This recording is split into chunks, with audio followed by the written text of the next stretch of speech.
Hello everyone, Nubkeks here, and welcome to our third placement game in our Hero League series. Our first two games went really well, really smooth, really nice. This third one is going to be different though, as promised. This is going to be a bit of a salty one. This is going to be a bit frustrating. We're really going to pay attention to this draft. You're going to see everything going horribly wrong, pretty much from... Our first two picks, myself and this Zype guy, are going to be really good, and then you're going to get to sit back and watch as our three other teammates successfully basically throw the game before we even get into the game. It's pretty bad. Anyway, Sylvana's first ban coming out, not bad. She's pretty strong in this map. Like, I wouldn't say it's super important, but it's not bad ban. And Li Ming, also not a bad ban, really solid ranged assassin. Now, we do get Zagara, who I would personally probably rate a bit higher than either of those heroes on this particular map. I think she's very strong in this one, so pretty happy with that. Good start to the draft, if only things stayed so good. Might be some F-bombs stiff draft in this one, by the way, so watch out for that. They go for the Oriole first pick, essentially. I think it's a really good first pick. And Lunara, really nice combo here from the enemy team, really powerful. The two of those heroes work so well together. They're both very good on this map as well. I'm looking at either probably Thrall or Jaina maybe to kind of counter this. I think I'm also considering Chromie as well. But yeah, the reason they combo so well together is that Lunara does a lot of damage and it's very consistent poison damage. So that's going to combo really well with Oriole, charge up a lot of hope for her. Now we're hovering Thrall and Johanna. I'm like, this is fantastic. I was looking at Chromie, but I say, no. We're going with Johanna. I'm going to be happy with that. I didn't see him picking the Orc. I tried to switch to Chromie, but it's too late. I can't lock it in. So that right there, you can see me spazzing out on the mouse. Awful pick. And that's basically the start of everything going terribly wrong for us. It's such a bad pick. So bad. Whereas the Johanna was really good. So number one, he's fucked me over because I basically settled on Thrall because I thought he was picking Johanna. I thought, this is nice. We got a nice lot of CC and lockdown, a nice strong front line, nice wave clear as well with Johanna. That's going to be great. And she's going to combo really well with me going into the front line and dealing with the Lunara and Oriole, whatever the enemy team picks up. And nice flexible pick too. So I was really happy with that. He switched to the Orc though, and this leaves us in a real shit spot because we really want a third warrior. We're going to ban ETC. That's pretty smart. Good ban. We really want like a warrior here, which means we're going to have a triple front line, but that's the Leoric's fault for picking Leoric. Are we going to be able to run like solo warrior Leoric with the Thrall? The answer is going to be no. It's going to be way too hard to do that, but it is what we're actually going to be forced into because our teammates also screw up their picks. But Leoric, he brings good wave clear. He's certainly good on this map. However, there is a certain support in the game who has an ability. You might have heard of it. It's called Crystal Aegis. Basically makes someone invulnerable. And now the big issue here, right, is unfortunately that Crystal Aegis kind of completely counters Entomb. You entomb a hero and then you grab them with Crystal Aegis and suddenly it doesn't do anything. You can see we're discussing picks here. Mage and Uther Kharazim wouldn't be awful, but I'm saying like we really want Johanna here. Like, if only Leoric had picked Johanna. We really need another warrior. It's like, how are we going to frontline? Their frontline, they're going to have a Sonya and another warrior, unless they're stupid as well, which they probably won't be. Unless they're really stupid and they only do solo warrior Sonya, they're probably going to have another warrior. And how are we going to be a frontline with Thrall, Leoric against that? It's going to be too difficult. It's going to be too difficult. You can see this is our team comp. Really bad team comp. He picks up the Kharazim, which I think is a really bad idea here as well. Kharazim, he's not a terrible support by any means, but you're going to see what's going to happen. They're going to be able to counterpick. Just watch this counterpick. It's just made me cry. It made me cry. Really beautiful pick from this last guy here to round out this draft. And yep, there you go. He brings in the Arthas. And this is basically GG at this point. Okay, it's basically GG. So if we ever fight these guys, we have our front line is going to be Leoric with a Thrall and a Kharazim. And we're going up against an Arthas who's doing constant AoE damage. He's very tanky as well, as is Sonya. They can both be very tanky.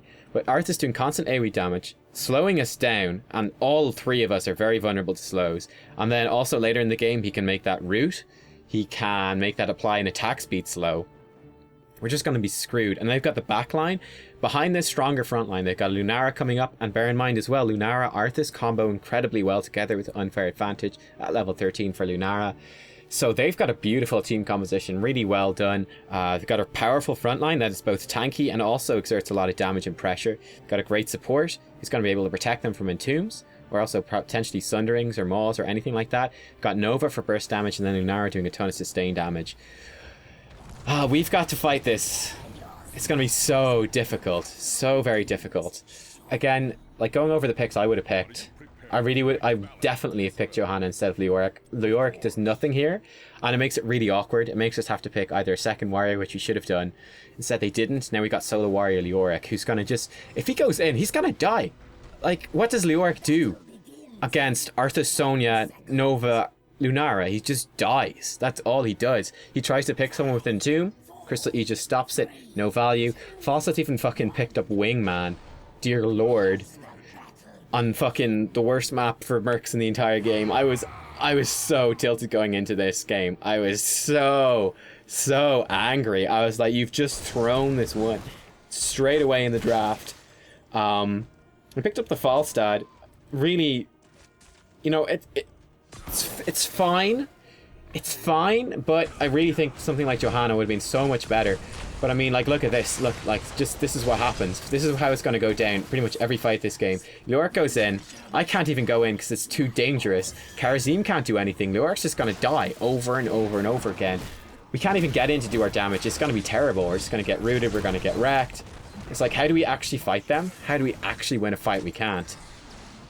About 40% of Kharazim's healing comes from being able to basic attack. In order for Kharazim to work, you have to pick him in to a composition with a strong front line that's going to be able to protect him, that will enable him to actually be in there getting basic attacks down. If he doesn't get those basic attacks down, there's no point in actually having him there. See, I'm trying to juke around here. It really didn't actually work out very well for me. I was trying to make sure the Nova would miss her snipe. She actually hit it though, so that sucked. And I don't have a well to tap, but I am Thrall, so I'll be able to heal up. They do have vision on me, but it's okay. Nova, she does hit me with the W, but I was too far back for her to hit me with the Q, and that's alright. But yeah, it's going to be a pretty tough time in this lane, at least at the start. We'll see how it goes. Do pick up killing the Arthas, and that's quite nice. But we're not expecting that sort of stuff to last. See the Nova's here. See, once again, juking just a bit to the side just to make sure that her snipe doesn't land. Because if it did, we'd been in a bit of a tough spot. Anyway, we're close to getting a charge of our thing off. Bit of a risky spot here, but I'm going to be able to juke out of it. I do come back in. Unfortunately, Nova did still have snipe, so that was actually a bit of a bad trade for me. I thought that she'd used it already. My mistake. And end up taking a bunch of damage. Do pick up the Nova, though, with that. That's pretty good. I thought that we'd be able to fight the Oriole there. Unfortunately, she picked up Searing Light at level 1, so her W actually does damage. If not for that, we would have killed her. Or at least been able to survive and probably caught her out of position and done a bunch of damage to her. So that was definitely a mistake for me. And I'd even noticed the talent when I was looking at the thing earlier. The talent screen at the start of the game. I'd kind of noticed it and gone, that's a weird talent to pick. So definitely my bad, though, because of that. But, oh well. Falstad chatting in the wrong chat. That kind of sucks, but there you go. Anyway, as you can see, we are having a tough time dealing with what the enemy team can do. I mean, we should have plenty of wave clear between Falstad and Zagara. It's not too bad. But we're going to have a difficult time nonetheless. The enemy team has got a lot of wave clear as well. But yeah, it's not, I mean, we just can't win a team fight. We're not going to be able to. Life is going to be so difficult for myself, for Kharazim, for Leoric, for all of us. And then by virtue of it being really difficult for all three of the melee heroes, it's going to be really difficult for Falstad and Zagara as well. Because they're not going to be able to like actually get values of their basic attacks in and damage in. Because we're just going to take too much damage. We're not going to be able to defend them. We're not going to be able to peel. We're just going to pretty much just get destroyed over and over and over again. It's going to be pretty bad. We're going to do our best, though. Just trying to make things happen. As you can see, the Oriole pick's actually pretty good against Thrall. That knockback. Thrall lacks mobility quite severely. So she's able to just knock me back, and I'm not able to actually get in and do damage. And that kind of sucks. But still, we'll see how things go. Once we get Sundering as well, that's really going to help. Because the Sundering will basically set us up for it. You can see, once again, juking the snipe from the Nova. Which the Sundering will... That's one of the main reasons I picked the Thrall. I thought the Sundering is going to be really good against the Oriole and against Lunara. They're both quite vulnerable to it, like they can't dodge it really. So they're probably going to get hit by it, and they could be put in a bad position. I'll be able to take advantage of that. We'll see how things go. So not too much happening for me at the moment here. Falstad has one charge of Wingman.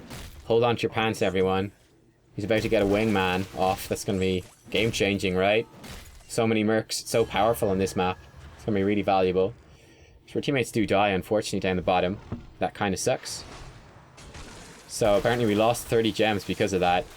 It's pretty rough. It's pretty rough. But, I mean, it's just so difficult for us to actually pressure in anywhere on the map, to actually push out, to actually do anything. Bear in mind, like, we have basically no engage. Outside of the Sundering, or like a Falstad, like a really nice play from the Falstad on Gust, we have no engage, yeah? Because Leoric can't engage. Like I said, he'll get Entomb at level 10, they'll also get Crystal Aegis at level 10, so that's completely neutralized. So we have a warrior that can't engage. Zagara can't engage, Karateem can't. I can engage with Sundering, but again, we're just completely reliant on really nice use of a couple of heroics to actually get an engagement off, and that's going to make this very difficult. And it's not the kind of map where I'm kind of out of position right here. This is pretty bad. Gonna root her in place. Gonna come down here. Nice heal from the car. I think maybe he didn't heal me actually, but nice rotation from the teammates. I'm gonna tap the well and come back in and help them here. But they certainly helped me stay alive.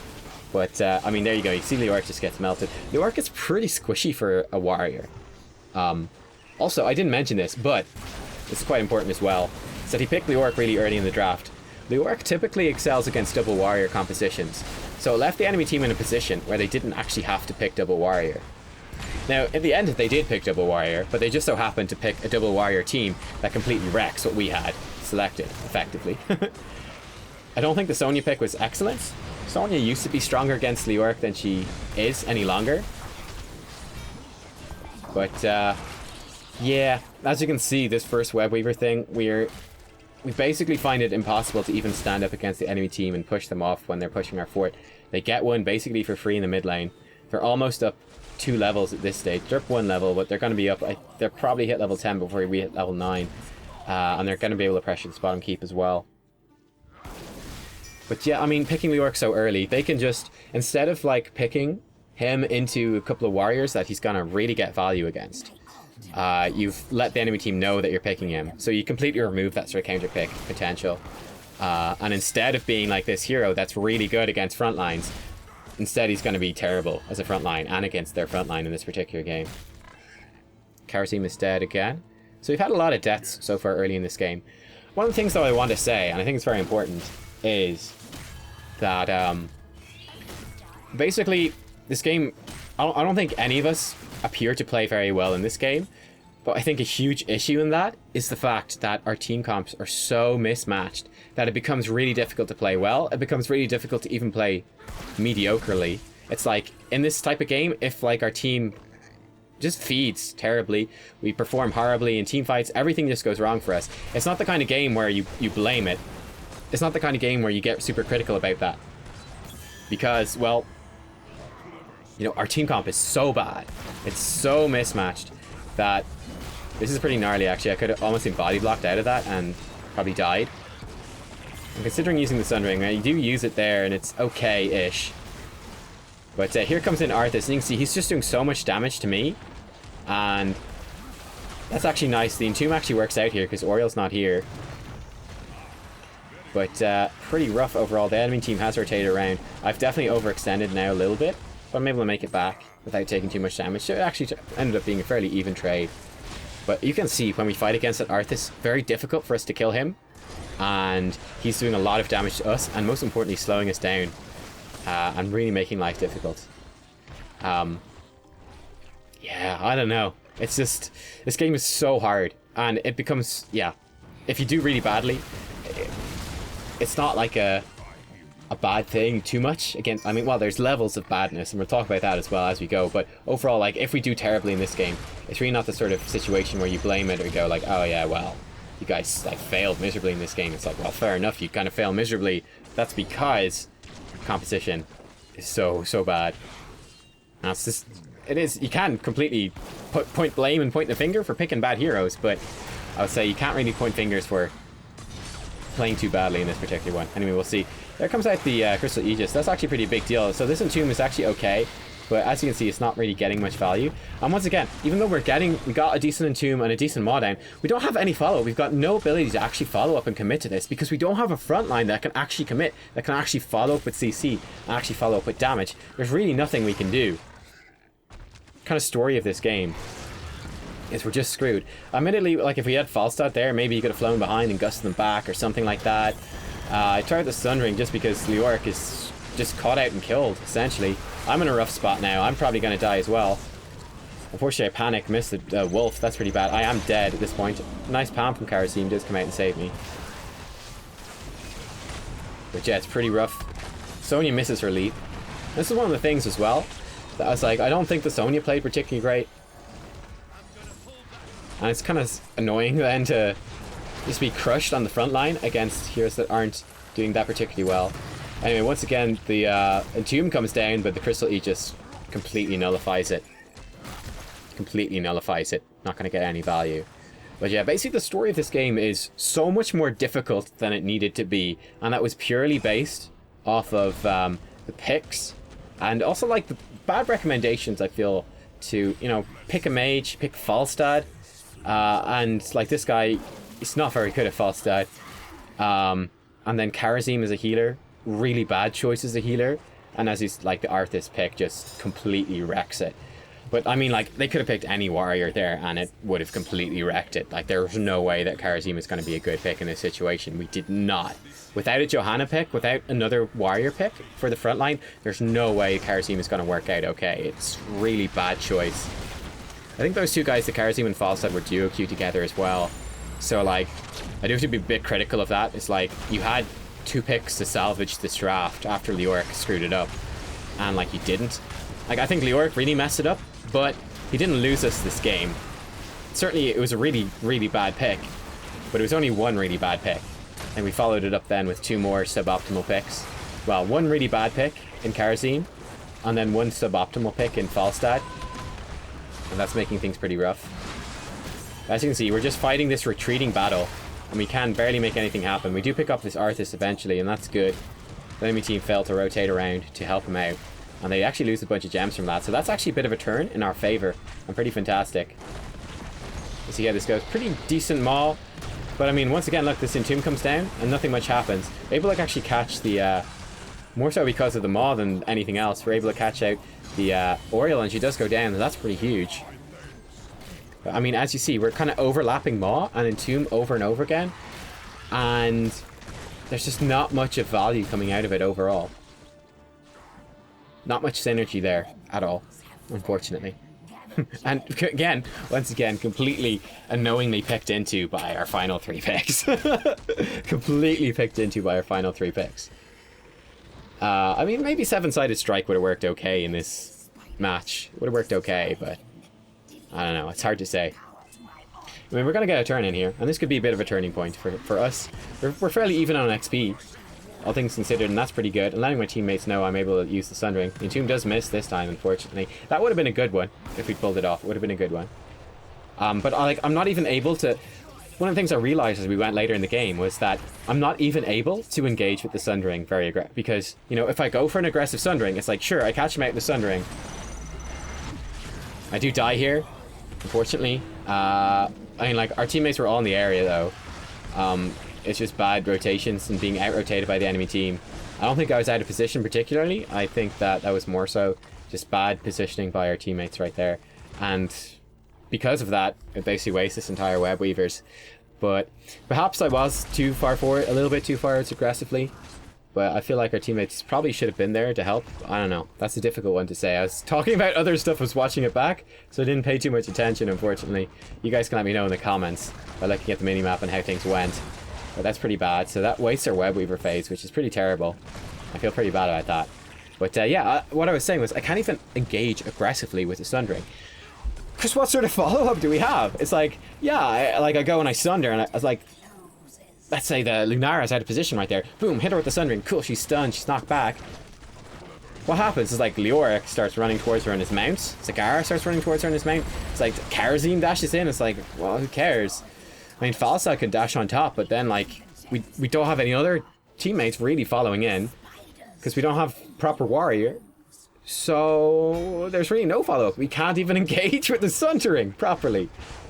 There's going to be really specific situations where we are able to engage with the Sundering, because we just don't have any teammates that can really dive after it and follow it up with any CC, any meaningful CC, that is. It's just so difficult to actually pick a fight. And we have played okay, I think, all things considered in this game. We've kept fairly even. I don't know if the cleanse was necessary, but I really like that he used it there. Like I said, I thought Karazim played his hero really well. He's just playing a really bad hero for the compositions. And he didn't get his friend who he's duo-queuing with to pick a good hero either. So that sort of negates the fact that he is playing it pretty well. But he's certainly, mechanically, within the game, given the terrible picks, he's doing a decent job. It's a nice cleanse. Don't think it was necessary, but it was so close that it's the kind of thing that you do better safe than sorry, and you just throw it out anyway. You don't risk it. You don't risk it. But I suppose you should just imagine, like, going through this game, like, how would this have looked if we had a Johanna instead of this Falstad? And you'll understand more as well as we see the stats later in this game.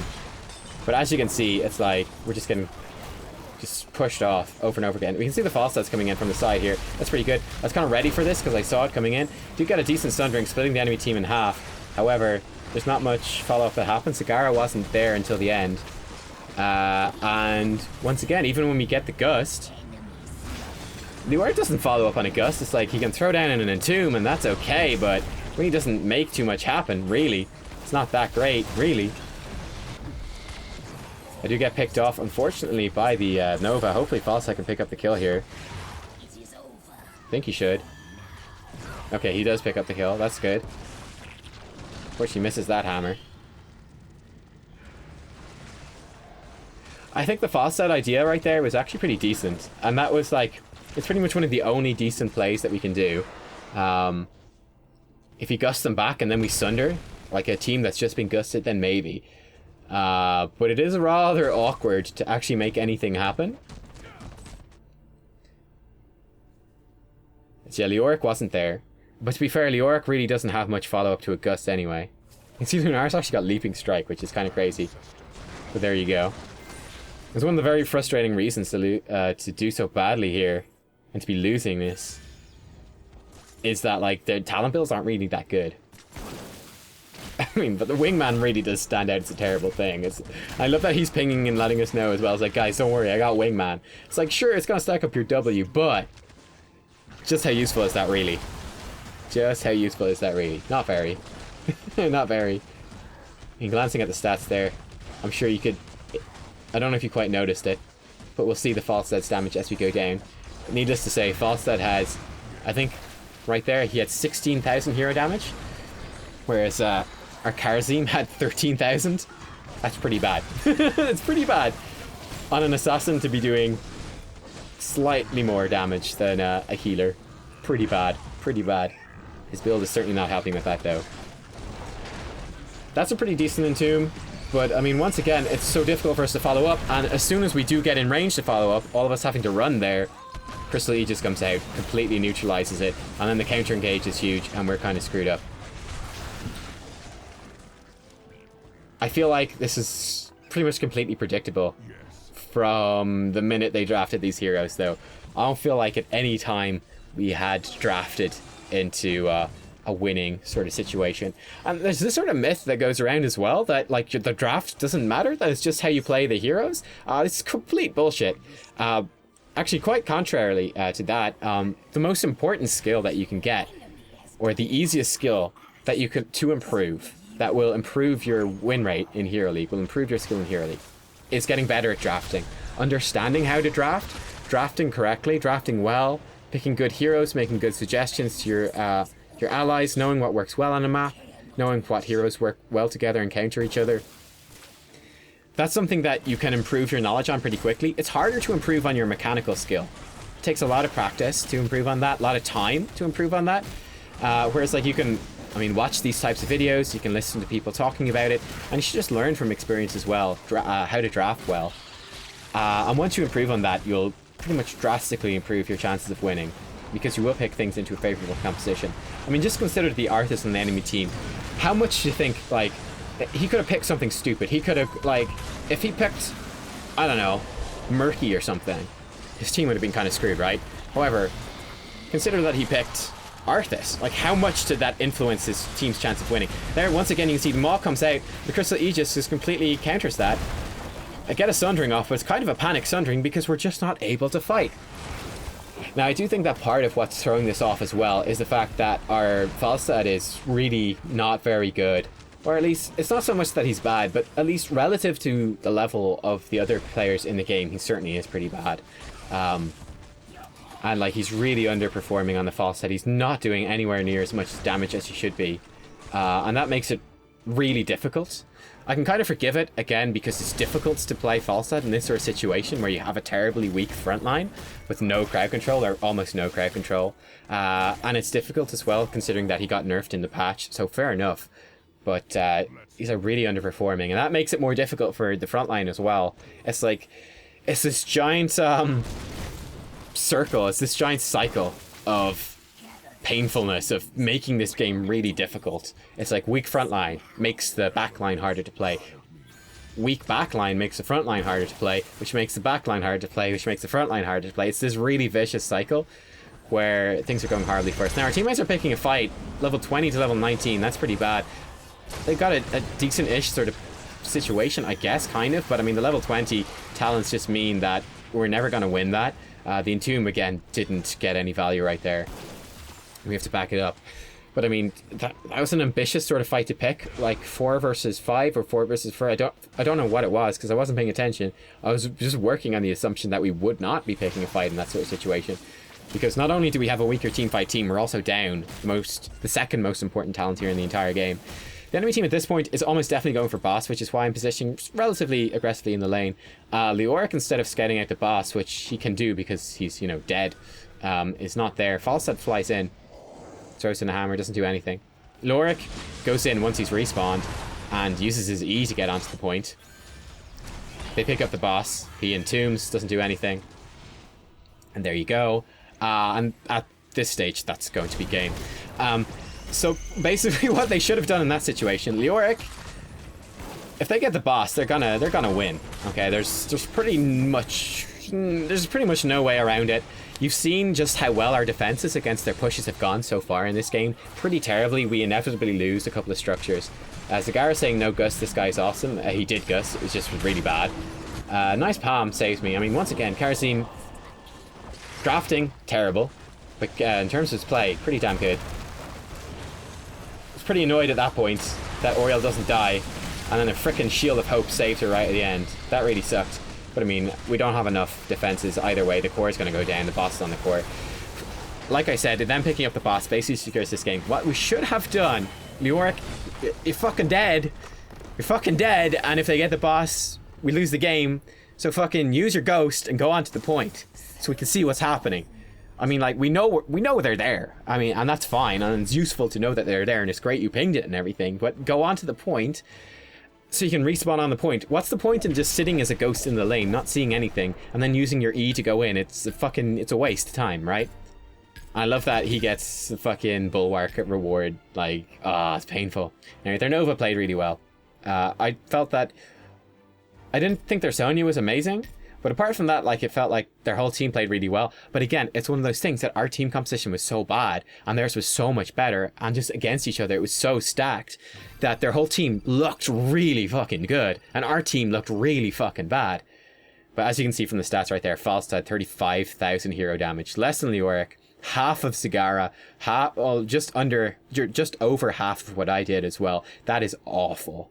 Considering how difficult that was for me as a melee assassin with no frontline, he should do way more than that. But anyway, as I'm saying here, how to lose game draft, how to give bad drafting advice, how to switch hero at the last second. I mean, you can see how salty I was and fuck up your team. And then how to be shit. Widow would? Question mark. So, having a bit of fun as well. So salty, but a little bit of good humor over it, I suppose, for what that's worth. Not much, really. There's the talents as well. Rolling Thunder. I'll finish the thought about what they should have done with the boss. Right, the Lightning, follow through, Sundering, Giant Killer, Tempest Fury, Bolts of the Storm. Pretty much the best build I could have gone for in that sort of situation. Didn't work out too great in the end, though. But yeah, their Nova did really well. But they looked so good because our team was drafted so poorly. But yeah, I mean, on the boss, Leoric goes in. He respawns on the boss pointer there, tries to distract the enemy team. Falstad flies into the back of the point, gusts them away, and tries to capture the boss. Does it work? Probably not. We probably die horribly and the enemy team wins the game. But the alternative was to do what they did instead, which was Leoric stays out in lane, respawns, and then ease into the boss point. And what's the point in that? I don't understand. Falstad flies outside the boss, gusts them, but it doesn't work. Again, it doubly doesn't work because Leoric wasn't even fucking there. So the enemy team are basically back on the point before Leoric fucking gets there and does anything. So that's great. But yeah, I mean, pretty much Hail Mary attempt really at the last second would have been, you know, Leoric stands on the point, respawns there, and then Falstad flies in behind and gusts them away while Leoric is dying, but hopefully distracting them. And maybe you get to grab the boss and at least prolong the game a bit longer so that we might have a chance. They didn't do that, and then once the enemy team picks up the boss, there's no way to defend against that. Like, our team comp isn't good enough to defend against it. Even with equally good team compositions and good team comps, you would probably lose that anyway. That late in the game with the boss pushing in, you're probably going to lose the game. There's not much of a way around it. But anyway, there you go, guys. Very frustrating game. I was very salty about that. Like, I would say at best our chances of winning, at best, were about 20-25% at best. Because the draft is so bad. So bad. Like, it's just bad on so many levels. It was awful. But yeah, I don't know. I feel like Falstad was clearly a weaker player, and I feel like it should have been up to the Kharazim duo queuing with him to be smarter about the draft and to tell his, you know, to pick a better hero than Kharazim in that situation. Should have picked, he, by the way, I don't know if I said this, but he should have picked Brightwing. Brightwing would have been excellent. Like, certainly Brightwing is not super valuable on the map in terms of her global presence, but she can get the peekaboo thing, which reveals Nova, which is a little bit useful. But more importantly, the consistent AoE healing she does, very useful against Lunara. And then her Pixie Dust is really good protection against the Nova. Yeah, it's really good against the Nova, because Nova, so much of her damage comes from her basic attacks and her one in the chamber talent, which is like follow through on steroids. And Pixie Dust protects from that, and then if she upgrades it with Shielding Dust at level 13, that adds even more protection to the burst combo of Nova. So Pixie Dust really negates that, and Brightwing can also dodge Nova's stuff because she has the blink heal, so she can get out of whatever Nova throws at her. It's pretty good. She can also dodge the Arthas route. Well, we didn't know that they're going to pick Arthas at the time, to be fair. But yeah, she can dodge around that sort of stuff. I mean, she can kite Sonya. She has Polymorph for Sonya, which really negates Sonya's engagement as well. I think Brightwing would have been a far superior pick in terms of support. Not only is she a better support in general at the moment, but it would have been better in that sort of composition. So yeah, I mean, just imagine like how that game would have gone. I think it still would have been difficult once he picked Leoric. Well, I mean, well, first of all, let's assume that we had Zagara Thrall. He had actually picked the Johanna like he indicated. How would it have gone? How would that have gone? And then if we picked up Brightwing as our support, and then, you know what, we even have the Falstad, sure. So we've got like a Johanna Thrall frontline, we've got Brightwing healing, and then Zagara Falstad backline. That's a pretty good team composition, and certainly the globals of Brightwing and Falstad don't get a ton of value on this map, but it's still pretty good and would have gone way better for us. Even after he did the stupid thing and picked Leoric, where Leoric and Thrall, typically speaking, fit into the same slot within a team composition, like the sort of sub-tank bruiser role, second warrior type role. They both fit into that. Given that I'd picked Thrall, picking Leoric is terrible because it's either like, okay, we go super melee heavy and pick another warrior, or we try to run it with Leoric, solo warrior, Thrall, bruiser, and as you see, that's how it goes. Really fucking badly. Even though he did pick Leoric, if we picked Johanna and Brightwing as our last two picks, how differently would that have gone? Enabling Zagara to get a lot more damage out, enabling me to get a lot more damage out. Like, I couldn't use my basic attacks or follow-throughs in that game because it was under so much pressure on the front line, because Leoric has no frontline presence because he's got no CC or mobility, and he's just getting melted by the enemy backline. There's no way for him to sustain through that. There's no way for Kharazim to output enough healing to keep us alive because he can't be at the front line either. He's dying too, to the Lunara damage, to the constant damage from Arthas and the slows. And the Sonya can blow him up as well. It's just, I don't understand how, with the information they had in that draft, you could possibly think those are good picks. And it's really painful. I hate those kind of games. It really pisses me off because you're going into it and it's it's like they picked into it for no reason. And hilariously, they clearly thought it was a good pick. Like, he had Johanna selected and thought, no, Leoric's going to work better. And then they decide, oh yeah, well, given the team comp we have, Falstad and Karazim are going to work better.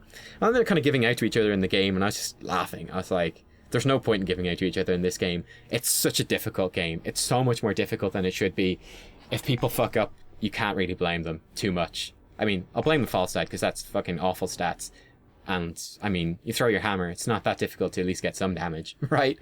But still, you can't blame people too much in that sort of situation.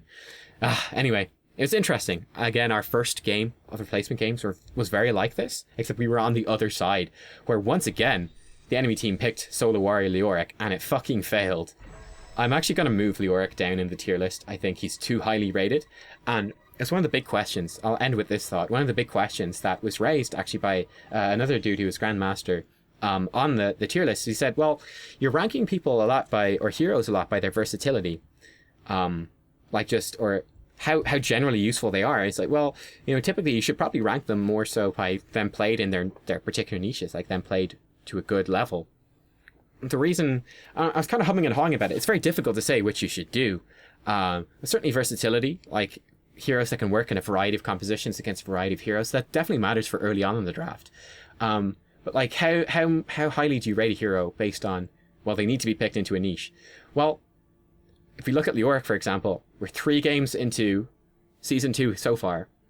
In 2 of those games, in 0.66666% of the games so far, we have seen people pick Leoric into something that is not his niche, completely fail to pick Leoric correctly. And it has, in both cases, pretty much cost them a game. Pretty much Leoric has lost 2 games so far. 2 out of 3 games so far have been lost by a stupid Leoric pick. So do you count that? Because apparently these people that are probably going to be Master Grandmaster don't have the common sense to know how to draft it. And if that's the case, and that's the situation you're playing with in Hero League, I think it's pretty relevant then to rank versatility as pretty high when you're making a tier list for heroes. Anyway, that's just a thought I have, sort of a meta thought on how I do things on the channel and sort of the way I rank heroes and stuff like that.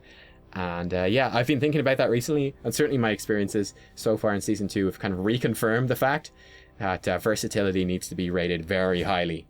Very, very highly. Oh dear. Anyway, thank you for watching, everyone. It's been a salty video, been a long, pretty much just a long-ass rant. But I mean, you feel free, I have plenty of other Thrall games fairly recently on the channel as well, so you can go watch those and see just how much easier it is to play Thrall, and how much more you can do, and how much more effective you can be when you've got a good team composition to back you up. It's a very difficult game. Didn't play great. Played okay, but not great, but it was too hard. Too hard to win. Anyway, hopefully we have better luck next time. I'll see you all then. Bye-bye.